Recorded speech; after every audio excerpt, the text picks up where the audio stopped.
All right, guys, today I want to do something a little bit different. I used to box back in my day. It's one of my favorite sports. And one thing I learned about boxing is that there's so much strategy to it. And what's ironic is that the lessons that I know in boxing line up almost perfectly with poker. So I thought I would do something kind of fun, something kind of different, and show the top 11 lessons that I know from boxing. I was never a pro or anything. I was pretty good. I fought Golden Gloves. But I want to take the top 11 lessons that I learned in boxing and be able to show how they apply to poker. And what's cool is that whenever you kind of see it in action, or whenever you're able to see how these lessons apply to the same thing in poker, it sticks in your mind and you're able to actually use it. It becomes practical. So what I'm going to do is I'm just going to go through my top 11 lessons of boxing, and I hope it brings you guys some value, some entertainment. It's fun. Boxing is one of my very favorite sports. So let's get to it. So one of the most important lessons in boxing, it's learning how to move forward. So something ironic is whenever you're boxing, let's say your hands are up like this. When you punch, the most strong part of your punch is at the very end, not like right here. So if I turn sideways like this, when I punch like this, the punch is not as strong here as it is when it's here, like right at that last flick. So therefore, we don't want to be at the end of somebody's punch. We don't want our face here. We want our face to be in a spot where they will be the least strong. So it feels really counterintuitive. But whenever someone's punching at us, our instincts are going to be move back, right? And that's actually the worst thing you can do, because you're actually moving with their punch, and then you're going to be getting hit at their very strongest point. And so the best thing to do in boxing is actually to take a step forward at a slight angle. So notice that whenever I do this, the line of the punch is this way, and I go slightly forward, slightly out of the way, but you notice I take a step forward with my foot. So watch this foot as I take an angle forward. Boom. You see, I'm slightly closer. You could do this, boom. And as the punch comes and you step forward, you now have way more opportunity to be able to hit them in the belly or to create more opportunity to attack. And this is like one of the most powerful lessons of boxing, because it's like life, you know. Instead of running away and shying away whenever things get aggressive and scary, we actually move forward. Even though it feels scary, we move forward and look at new angles, and it creates opportunity. So if we apply this to poker, poker is a game where the successful people are the aggressive people. So when we're facing aggression, it's very easy to feel, wow, they just have the nuts. Wow, I'm scared. I'm just going to fold a really good hand. Wow, I'm just going to fold. I'm going to keep folding. And it's going to be easy to feel like we can get bullied. Obviously, not everybody falls victim to this, you know. But if somebody's just constantly raising and bullying, it's easy to just keep folding and just call them pre-flop, call them on the flop, but then just fold the turn, and we gradually dwindle. That's kind of like backing up. And so instead of backing up and just letting them bully us, in poker, what's better is to find better ways, you know, avoid certain situations, and then the spots that you do take, find ways to get aggressive. Find ways to show aggression and take a step forward. And when you take a step forward, you'll be able to see new angles and new opportunities. Okay, so instead of just shying away from aggression, find ways to retaliate, and find spots where they might be being overly aggressive, and you take control of the pot and show aggression back. And you do this by creating new angles, moving forward with confidence, try to get rid of that fear of moving backwards and just letting people bully you. Okay, so let's go on to lesson number 2.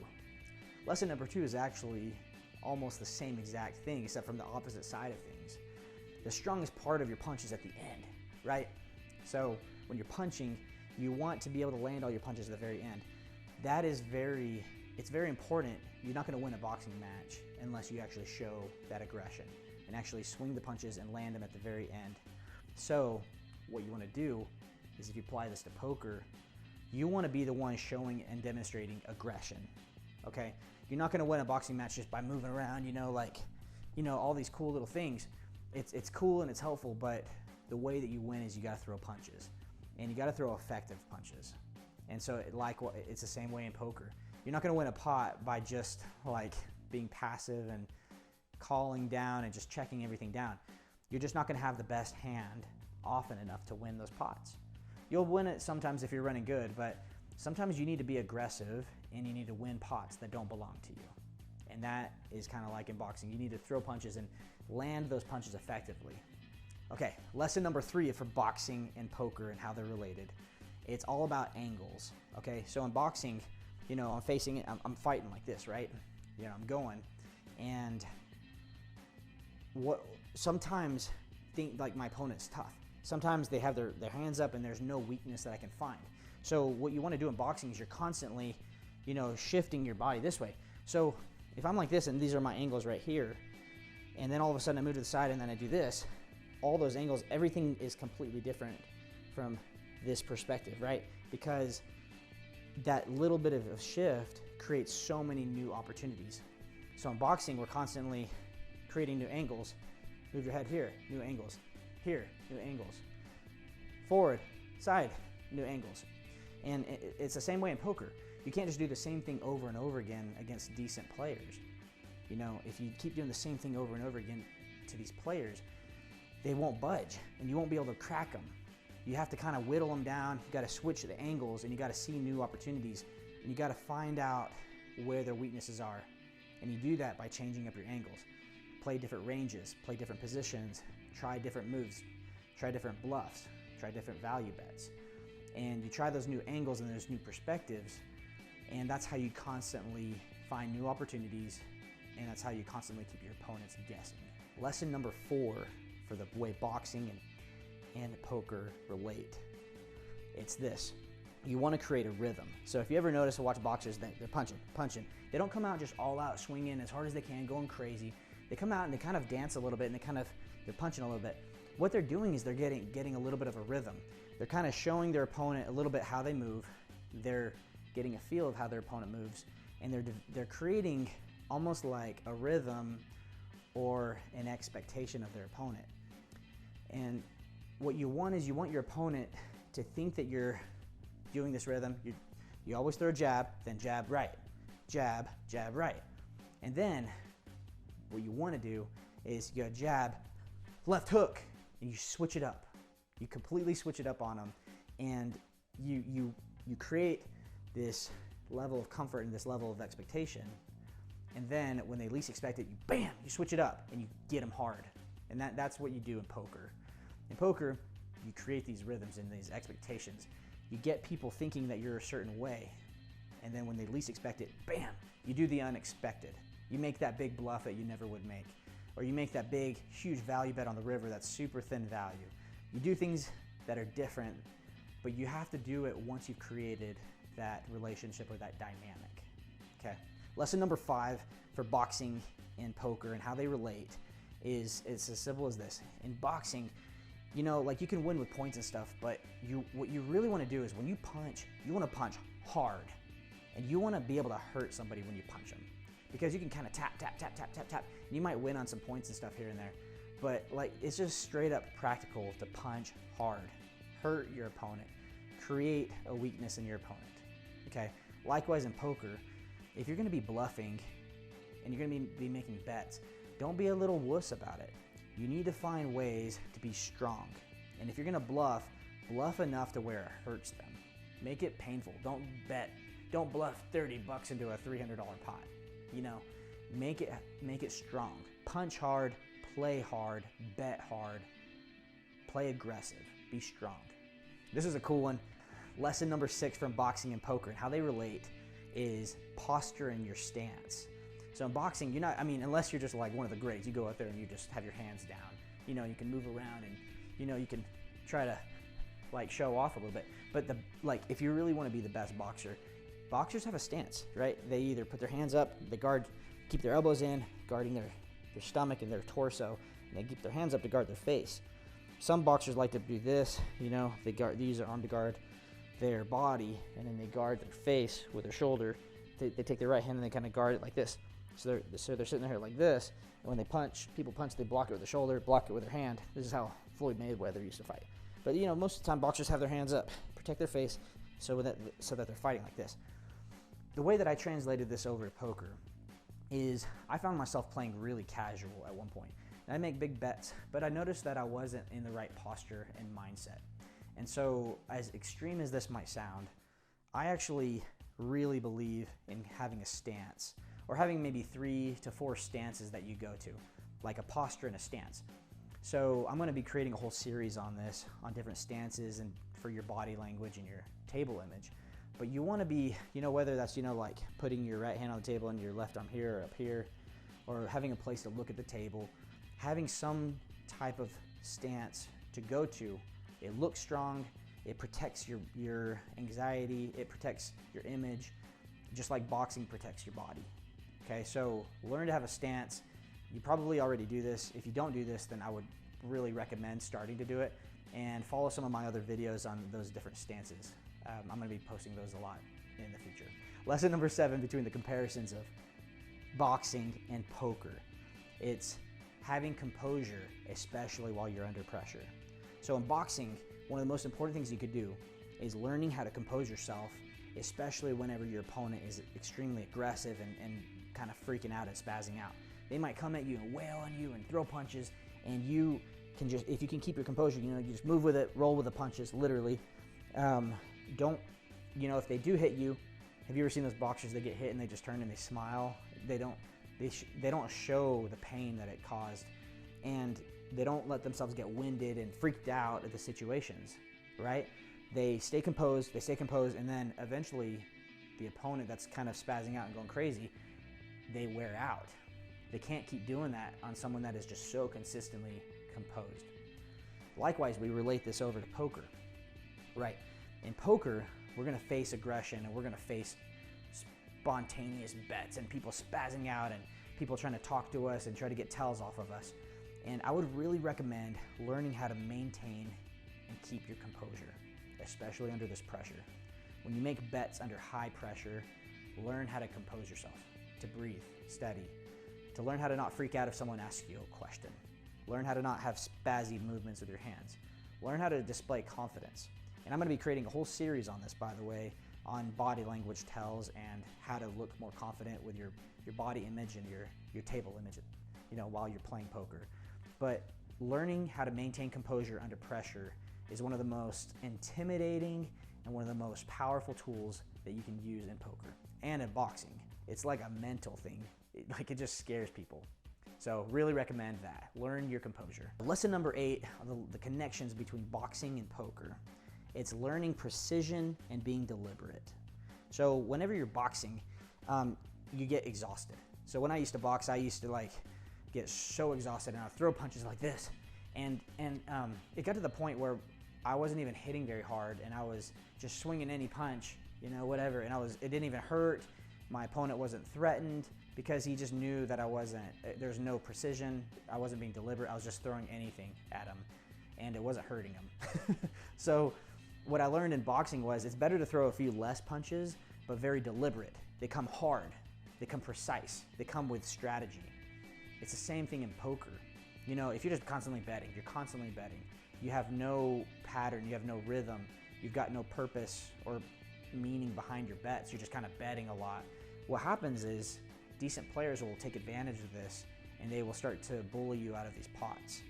So it's better to play slightly less hands and be very, very deliberate.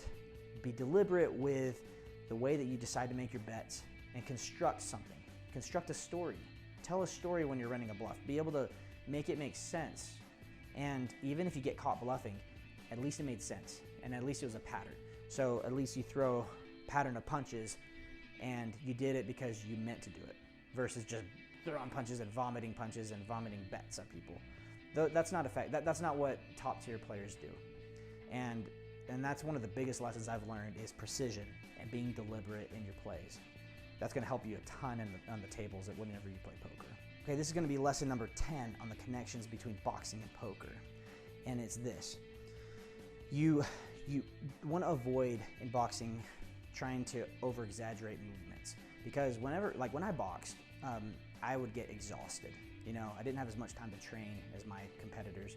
And so sometimes what I would do is whenever I was practicing, I would do my head movement like this. But the problem with that was it was so much extra movement that wasn't necessary. The small window here is where the glove comes. And you only need to move here. I don't need to move all the way down here or way over here like this. That's exhausting and unnecessary and slow. And so what I learned was just a small movement like you see how I'm literally like 2 inches can make a huge difference, because the punch, it might hit you a little bit, but it glances off, right?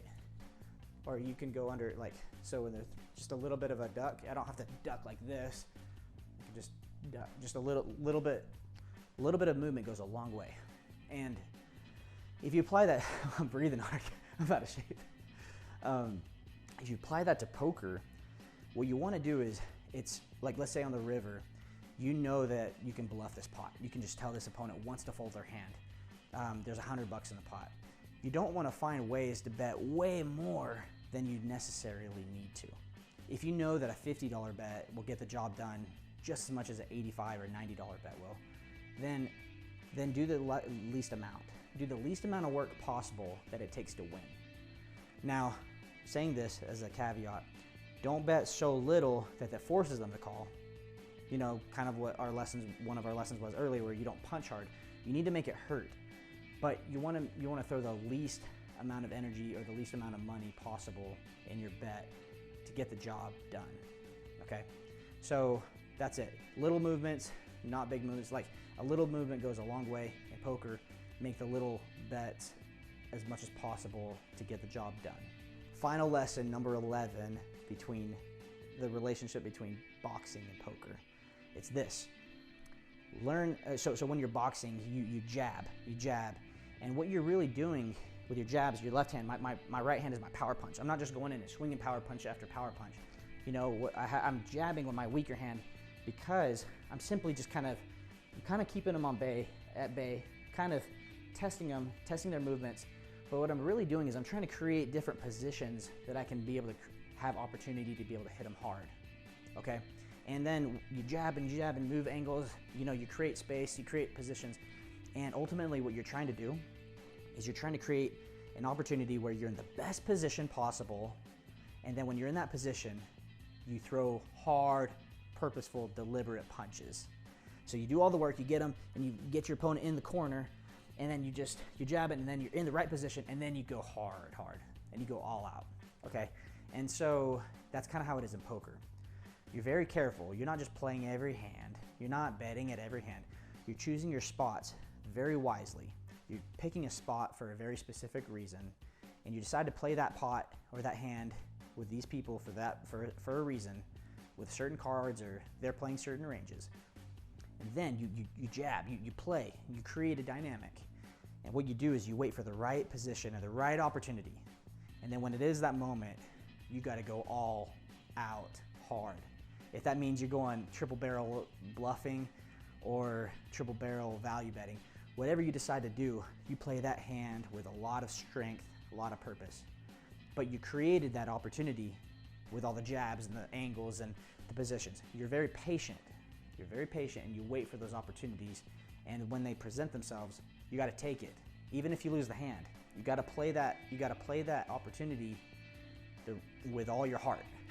It's the same way in boxing. You're not going to win if you don't take those chances and take those moments to attack. All right. So those are my 11 tips, lessons. They really convert from boxing over to poker. Boxing is one of my favorite sports. Poker is my favorite game besides chess. I hope these lessons really can mean something to you. They've helped me a lot, and this is a very fun series for me to create. I hope it brings value to you, and if it does, you know, please push the little heart sign and share it with some friends, and share it with some boxers, and see if they actually relate with what I'm saying. So I'll see you guys in the next series that I'm creating for you guys. Peace.